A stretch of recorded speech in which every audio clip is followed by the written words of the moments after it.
Shalom, family. Grace, mercy, and peace be unto you. From Yahuwah, our Father, and Yahusha, the Mashal Yah, his voice. Hear, O Yesharo. Yahuwah, our mighty one, he is one Yahuwah. This is Brother David coming to you again to bring you the sons of Yah, or the sons of God. And this is part 1. Let me ask you a question. Which family are you adopted into? Whatever you speak from your mouth tells the story. There's 2 opposing mighty ones in our book. One is right in your face. The other one is hidden. Listen to what the Most High says. If you seek me, you will find me. But you must first search for me with all your heart. Why do you think he's saying that? I mean, if you could just open up the KJV and read and find him right there, wouldn't that be easy? No searching necessary. So there must be a problem. The problem is in your enemies' translation and transliteration. Do you think they're going to give you the truth? You truly are their enemy. This melanated creature that you see on the screen is the catalyst for the destruction of every nation on the planet. And they know this. Therefore, they created stratagem in order to keep you from finding your master. You see, the key is simply this. Once you return to Yah, their time is up. Let's begin. Genesis, chapter 1, verse 27. We're going to read the text the way it's written in the KJV. Verse 27. So God created man in his own image. In the image of God created he him. Male and female created he them. Blasphemy. Why is this blasphemy, Brother David? Because they have taken the attributes that is due to Yah, and they have given it to another mighty one. Well, who is that? His name is God, Ra'el. He is the one who deceived Eve. God Ra'el is his name from the heavens. When he came down here to earth, the only thing you know him as, Satan, Lucifer, and the devil. So the account of creation has been transferred to him. God should not be here at all. There is no Gam and Dalet to represent this name. But what is present is the name that you see up top. And the Hebrew number would be H430. And you see what it means there? The Alayam. There's your Hebrew script. You can transliterate it for yourself. So, Brother David, you said that they have blasphemed the name of Yah. But yet, if you're correct, the Alayam created man in his own image. Who are the Alayam? They are the messengers, the workers, the creators who work on behalf of Yah. Did you not know they laid the foundations of the earth? They were present. the sun, the moon, and the stars were created by the Alayam. Let me ask you a question. Who gets the credit? Yahuwah. Why?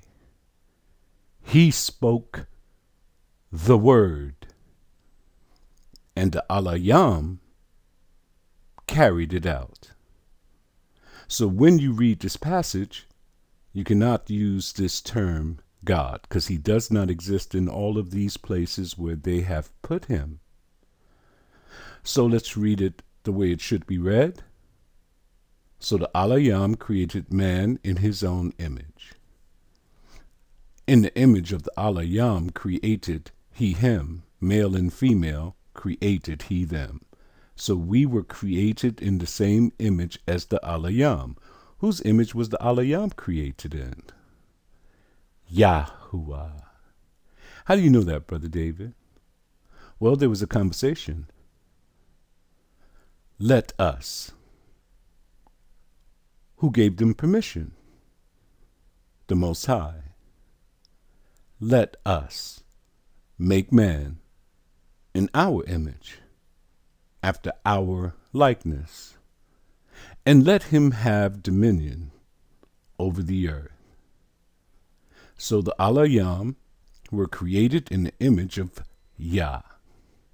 If that is the case, they are melanated. Why do you say that, Brother David? That's a hypothesis. That's a theory. Perfection comes with melanin. It is carbon. It is the key to life. More melanin, more carbon, the better the quality of life. There is a people who are on this planet that are albinoid. They do not have the quality of life that a person who has melanin have. So when you're looking for perfection, you're not looking for a mutation. You're looking for one who has melanin. And all through the scripture you will find that the persons who were described in the text had skin that was like bronze, or feet that was like bronze, and they had woolly hair. Genesis chapter 2, verse 7. We're going to read the text exactly as it's written in the KJV. Verse 7. And the Lord God formed man of the dust of the ground, and breathed into his nostrils the breath of life, and man became a living soul. Blasphemy at the highest level. You see, the Lord and God should not be here. It's a replacement. You will only find these replacements in the Europeans' translations and transliterations. You see, the Lord God is right up in your face. When you open up the book, this is what you're going to read. And we're talking about billions of copies of this book that is distributed around the world. So when people read, they says, the Lord God formed man of the dust of the ground. But that is not true. Look at the number, H3068. Do you know who that represents? The master of the universe, the creator of all things, the definite article, the mighty one. His name is Yahuwah. He has been demoted in the Europeans' translations and transliterations to just a number. Isn't that incredible? Our enemies have destroyed even our mighty one and his mighty men.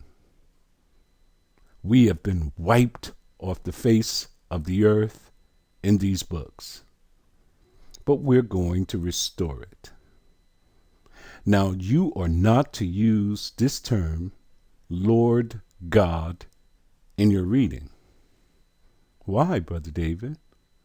Because what you're reading in all reality is, and Baal, God, formed man of the dust of the ground and breathed into his nostrils. Baal has replaced Yah in this book. Every time you see the Lord, it speaks of Baal. Adonai speaks of Baal. And that's who they have you calling upon. Remember what I said in the intro. If you seek me, you will find me. But you must first search for me with all of your heart. This is what it looks like. Not only do you read the text, but then you go to the underlying text and you find what it speaks of in the original manuscripts. In the original manuscripts, there is no Lord. There is no God. But there is Yahuwah and there is the Alayam. So let's read this again. And Yahuwah, the supreme power of the Alayam, formed man of the dust of the ground and breathed into his nostrils the breath of life, and man became a living soul. If you read it that way, you are safe. If you read it the other way, you have blasphemed the name of Yahuwah in your reading. Strong's definitions. The word is Baal. From 1167, from 1166, a master. Go down to the bottom. Lord. Why would they put this in our book? There is an actual name that's there. All you have to do is transliterate it and put it in the book. But the Jews, in the collaboration with the Europeans when they were translating this text, the Jews told them that this name is too sacred for you to utter. So instead they gave them replacements, the Lord, or Adonai. Do you know Adonai means the Lord?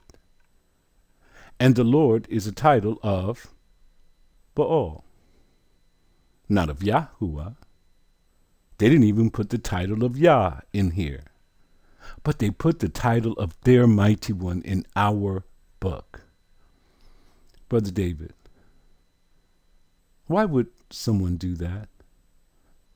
Because he did not choose them. Anyone who reads this book can see he only speaks of one group of people whom he has chosen. They are the children of Yesharel. They are seed, they are bloodline, they are not converts. So out of the whole earth, there's only one group who this book is written for. And our enemies have taken the book and overlaid it with their gods and their story. Go to the next one. God. And that's exactly how it's pronounced. It's in your book an unlimited amount of times. From 1409, God. From 1464, in the sense of disturbing. Fortune or troop. You see, God means fortune. Whoever serves him will be given the fortunes of this earth. And who is this troop? It was a band of angels, watchers, Alayam, cherubim, the fallen ones that have come from heaven, and they were cast down to the earth. They were in a number, about 200 of them, it says. They saw the daughters of men that they were fair, took wives of all which they chose. 1171, Baal God. Baal God. From 1168 and 1409, Baal of fortune, Baal God. A place in Syria, Baal God. So there's a place in Syria with this name. It's by Mount Hermon. There's a city there that was built by the fallen ones, and it had this name. They placed this name in your Bible under the Lord God, which is Baal God. There is nothing new under the sun.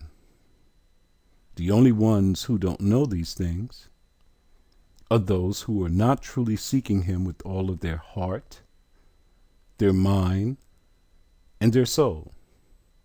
And then when they look into it, they get scared, because it tears down everything that they were taught from before.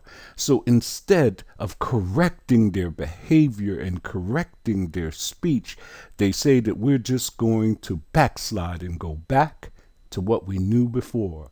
We were safe there. Come out of your safe places. It's time for true knowledge.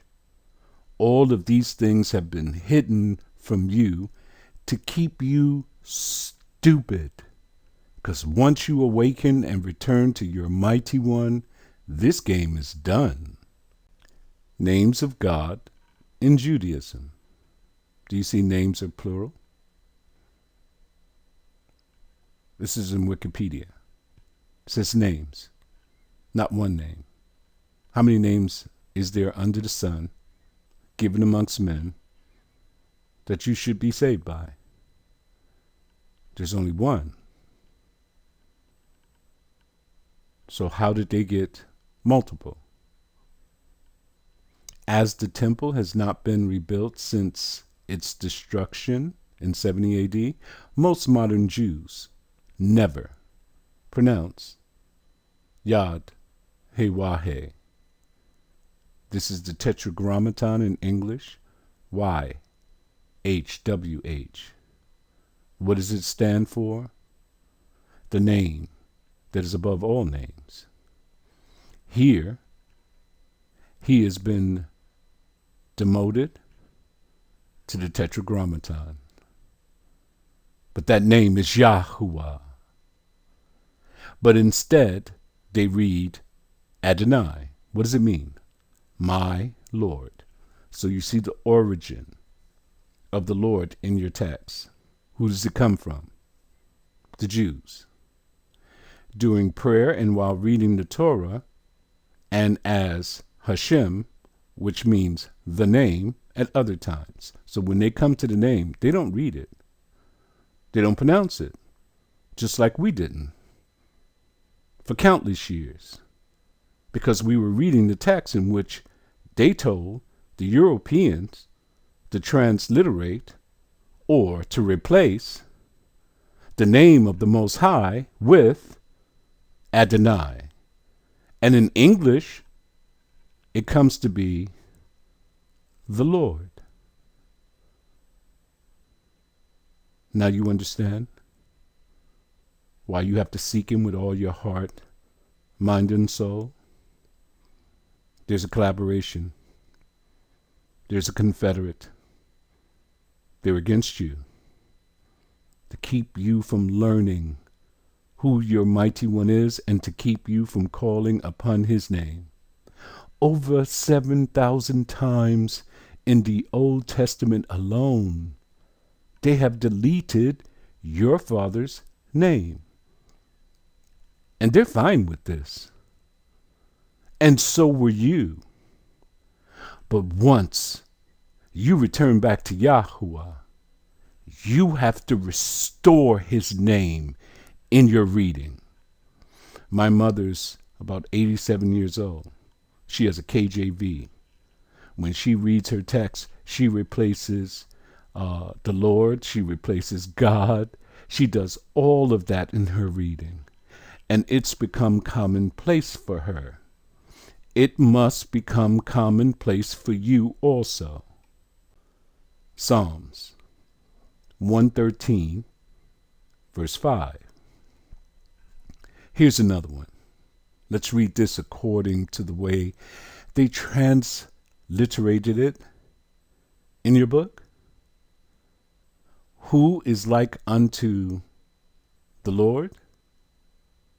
But there's a number there, H3068. That is the true name that is in the original text. Look up top.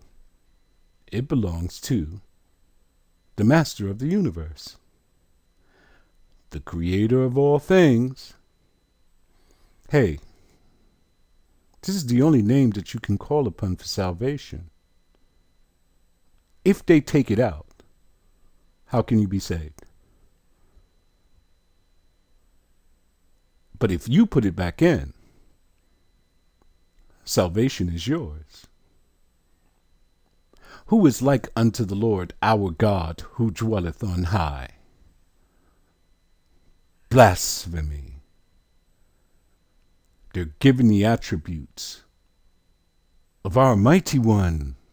Aren't you angry, Yahuwah, to Baal God in our book? Now let's change this around. Let's read it the way it should be read. Who is like unto Yahuwah, our H430, Alayam, who dwelleth on high? Hey, Brother David, there's something wrong. H430 represents the Alayam. And when you say Alayam, it's become plural once you place the yam at the end. So are you saying that Yahuwah is in the plural form? Could he be a Trinity like the Europeans are saying? Strong's lexicon. The number is H430. What is the word? Elohim. It is an improper transliteration. Look what they gave you. Do you see a wah any place in the Hebrew script here in this box? The answer is no. If you don't know what a wah is, it would give you an oo sound, but it's not there. Then look, they gave you an I after the H. The I is a replacement for the yad. See, they don't have a ya sound in their languages. You can obtain a ya sound in their languages by using the letter Y and an A, and you get ya. But they didn't give you that. They gave you M. It's a part of speech, masculine noun, pronunciation, listen, Elohim. Come down to root word etymology. Elohim is plural of Aleph, Lamed, Wah. You see the Wah there on the bottom?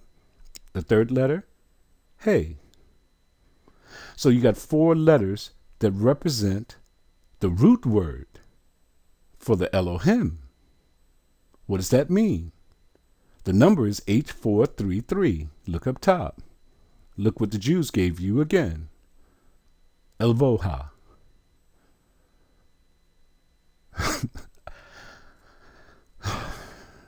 Okay, let's transliterate this for ourselves. You see the Hebrew script up top? Hebrew reads from right to left. First letter is an aleph. How is it pronounced? Ah. Isn't that simple? When you're not using any strategies to keep the children of the book from learning the terms to speak about their master. It's an ah sound. We're representing this ah sound as an A because we're transliterating it in English, but it says ah. The second letter is a lamed. How is it pronounced? La. Then it is followed after with a vowel. It's called a wah. What sound do you get from wah? Remember something. The letter is called wah, but you're only looking at one letter, which is that double U.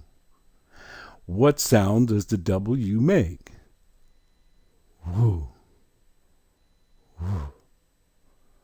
Woo. And then you can add wah. woo, whoa.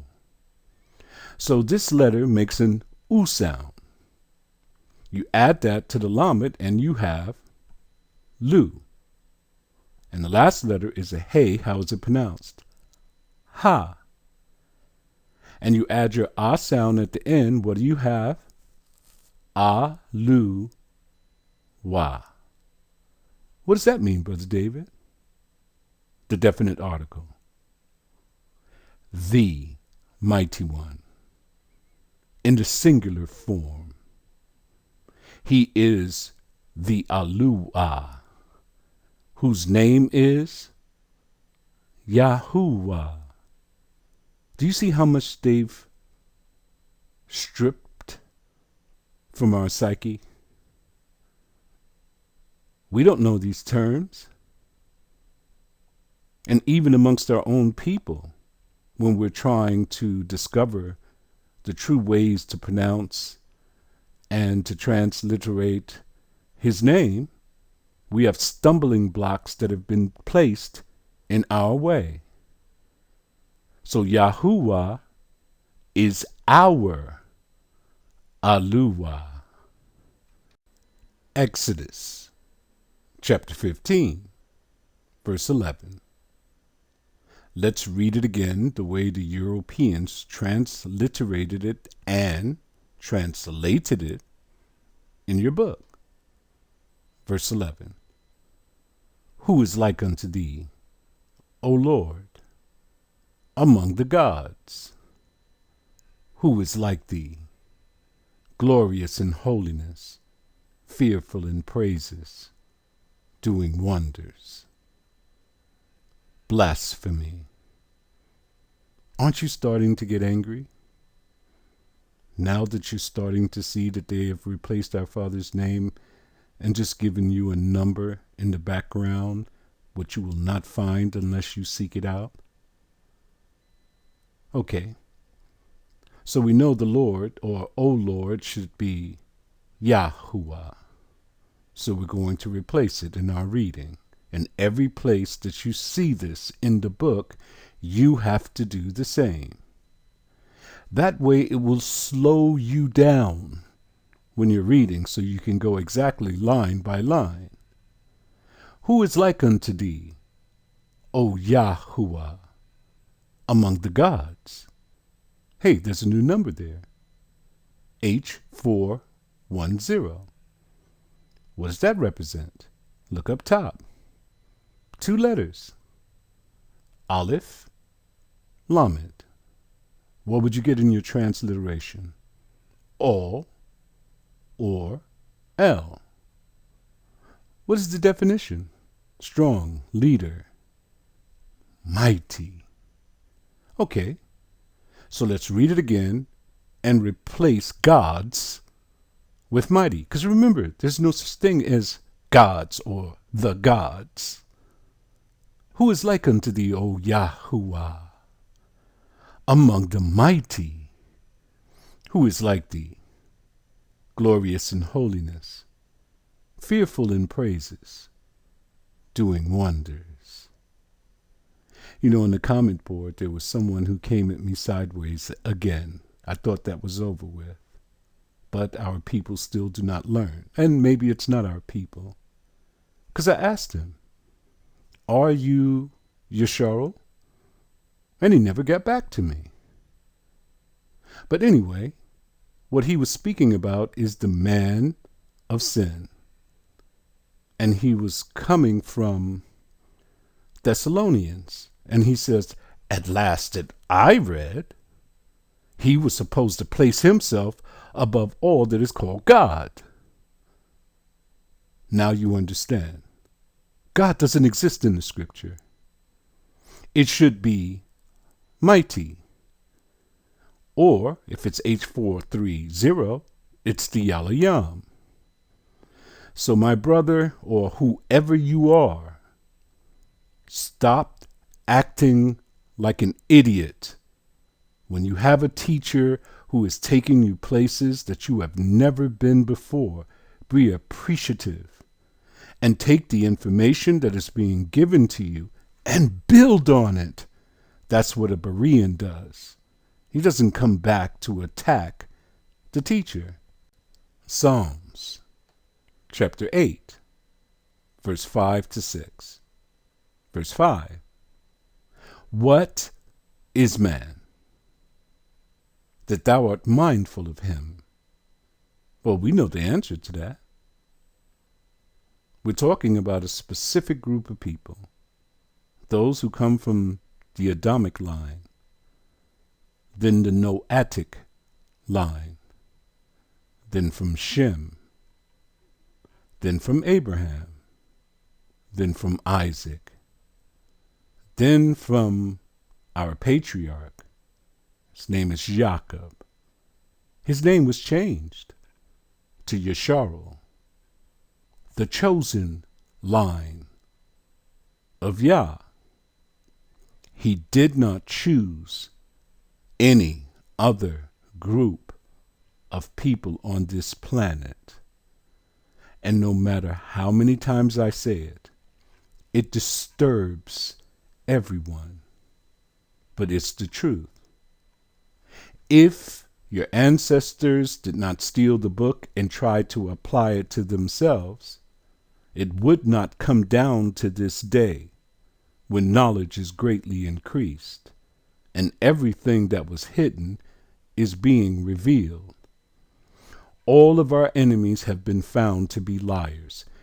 Even in the translations and the transliterations that they have given in this book, they have proven themselves to be the liars that they are. And the Son of Man, that thou visitest him. Who is the Son of Man? We're talking about our brother. He was born by the will of man. His name is Yahusha. Look up top. Look at his father's name. His earthly father. The one who had the seed. One who was from the line of Yahudah. From the seed of David. His name is Yahusep. You know him as Joseph. So in the Old Testament, he's the Son of Man. In the apocryphal books that they took out, he's the Son of Man. But once it gets to the New Testament, he has become the Son of God. Verse 6. For thou hast made him a little lower than the angels. Look, H430. So now you see, the Alayam are the angels, the watchers, the messengers, those who work for the Most High, and has crowned him with glory and honor. Now look at the lie. Go to Colossians chapter 1, verse 4. In the New Testament, being made so much better than the angels. Wow, Brother David. In Psalms it says, man was made a little lower than the angels. And it's speaking specifically of the Son of Man here. But in the New Testament, he's made better than the angels. Do you know why that is? Because in the New Testament, he's no longer the Son of Man. He has become the Son of God. And he hath by inheritance obtained a more excellent name than they. So when the book says that if you seek me, you will find me, but first you must search for me with all your heart, is because the Europeans have put so many lies in this book. You have to extract the lie from the truth. You can only do that by going to the original text and checking out how they translated and transliterated our book. This is step one, just to show you who your enemy is. They replace, they replace, they replace, and then they add. They add what, Brother David? They've added their own stories in the New Testament. Continue to part 2. Shalom.